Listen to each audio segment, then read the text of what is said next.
বড় কিছু না, আমাদের একজন সিনিয়র মানুষ। আমি লক্ষ্য করলাম প্রায় 2 ঘন্টা উনি কম বেশ দাঁড়াইছেন একটা পয়েন্ট অফ অর্ডারে কথা বলার জন্য। আমি কি একটু রিকোয়েস্ট করতে পারি যে ওনাকে একটু সময় দিবেন? ধন্যবাদ আপনাকে।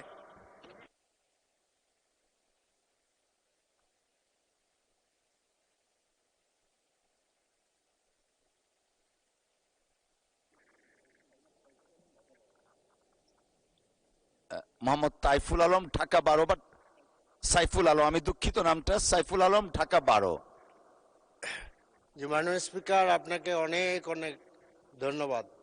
একই সাথে আমার ঢাকা 12 আসনের সমস্ত ভাই বোন এবং ছোট ছোট বাচ্চারা যারা সবসময় আমাকে ঘিরে থাকতো ইলেকশনের সময়, তাদেরকে ধন্যবাদ জানাচ্ছি।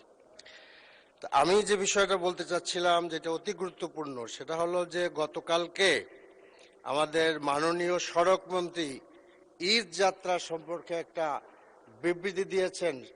সেখানে তিনি বলেছেন যে ঈদ যাত্রার স্বস্তি ছিল। তো ঈদ যাত্রার স্বস্তিটা একটু আমি আপনাদের সামনে বলতে চাই আপনাদের মাধ্যমে। আমাদের আর বিআরটি এর রিপোর্ট অনুযায়ী এই ঈদ যাত্রায় 170 জন মারা গেছে, আর হলো যাত্রী কল্যাণ সমিতির রিপোর্ট অনুযায়ী 370 জন। এরপরে আমরা দেখলাম যে দৌলতদিয়া একটা আস্ত বাস পানির নিচে চলে গেল। এখন আমাদের সড়ক মন্ত্রী, মাননীয় সড়ক মন্ত্রী বললেন যে স্বস্তি যাত্রা ছিল। তখন আমার প্রশ্ন হলো যে আর কত লোক মারা গেলে তিনি অস্বস্তি বোধ করবেন? এবং মাননীয় স্পিকার, আরো কথা আছে।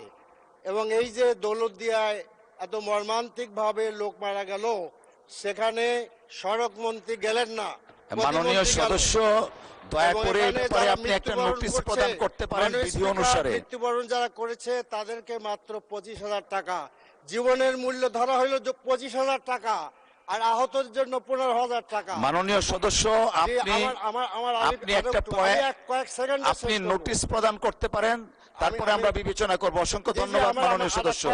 কয়েক সেকেন্ড আমি চাচ্ছি।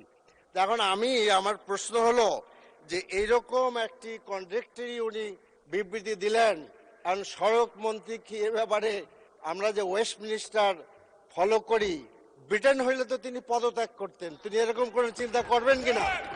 তিনি কোন চিন্তা করবেন কিনা? মাননীয় সদস্য আপনাকে ধন্যবাদ। মাননীয় সদস্য আপনাকে ধন্যবাদ।